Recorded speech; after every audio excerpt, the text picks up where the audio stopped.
অমৃত টেস্টের এই ভর্তাটা এত পরিমাণ মজা হবে আমি নিজেও ভাবতে পারিনি। রক্তশূন্যতা যাদের, বেশি বেশি করে এই ভর্তাটা খাবেন, নিমেষে রক্তশূন্যতা দূর হয়ে যাবে। পুষ্টিগুণে ভরপুর এবং আয়রনে ভরপুর। যাদের রক্তশূন্যতা আছে তারা কিন্তু এই ভর্তাটা ট্রাই করবেন অবশ্যই অবশ্যই, এবং বেশি বেশি করে খাবেন। আমি যেভাবে করলাম এইভাবে করে করবেন, কোনো গন্ধ থাকবে না এবং খেতে হবে অমৃত টেস্ট। চলুন তাহলে দেখা যাক।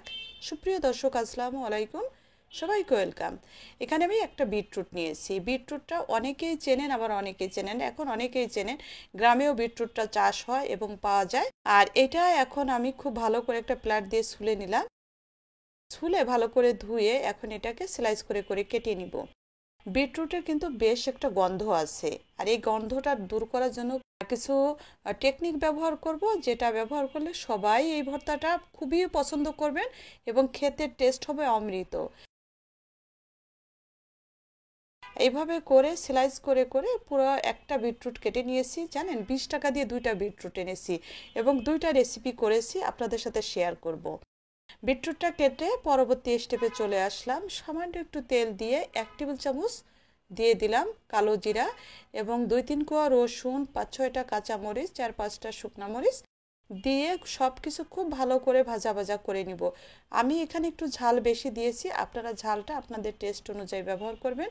আর এখানে যতটা ঝাল আমি মরিচ ব্যবহার করেছি এতটা কিন্তু আমি ভর্তা ব্যবহার করব না।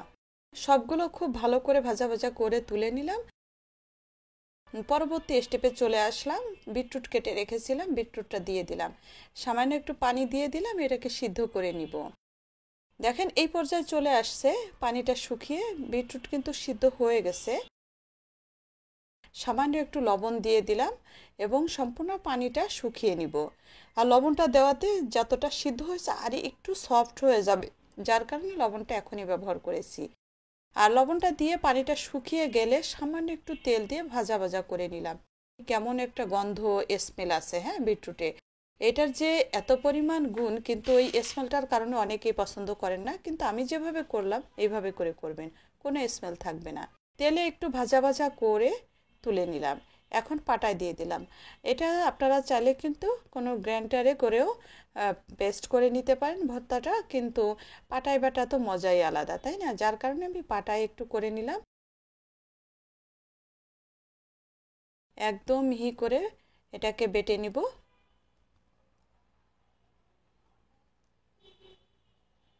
খুব ভালো করে মিহি করে বেটে নিয়েছি, দেখেন হয়ে গেছে। এখন শুকনো মরিচ, কাঁচা মরিচ, রসুন, কালো জিরা সব কিছু একসাথে মিহি করে বেটে নিব।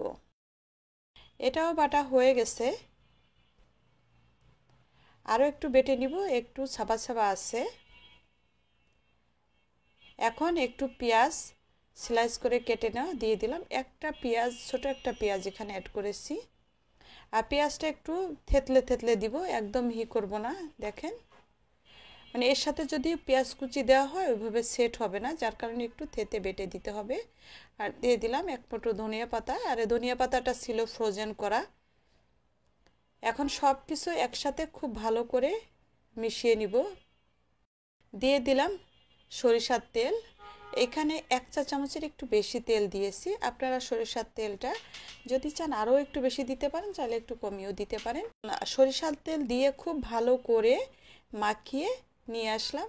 একটু আমি ভাতে খেয়ে দেখিয়ে দিব, দেখেন কালারটা কি চমৎকার এসেছে। আর কালো জিরা, রসুন ভাজা, শুকনো মরিচ ভাজা, সরিষার তেল দেওয়াতে সব কিছু মিলিয়ে এত পরিমাণ টেস্ট হয়েছে, মানে মুখে দিলে অমৃত একটা স্বাদ আসছে, কোনো গন্ধ নাই, অসম্ভব মজা হয়েছে। আপনারা অবশ্যই বাসায় ট্রাই করবেন। যাদের রক্তশূন্যতা আছে বেশি বেশি করে এই ভর্তাটা খাবেন। এবং এর বিভিন্ন প্রকারের রেসিপি আরও দিব আমি সামনে, সাথে থাকবেন এবং সুন্দর সুন্দর রেসিপি পেয়ে যাবেন।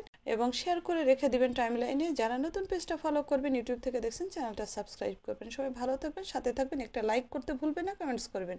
সবাইকে অসংখ্য ধন্যবাদ। আল্লাহ হাফেজ।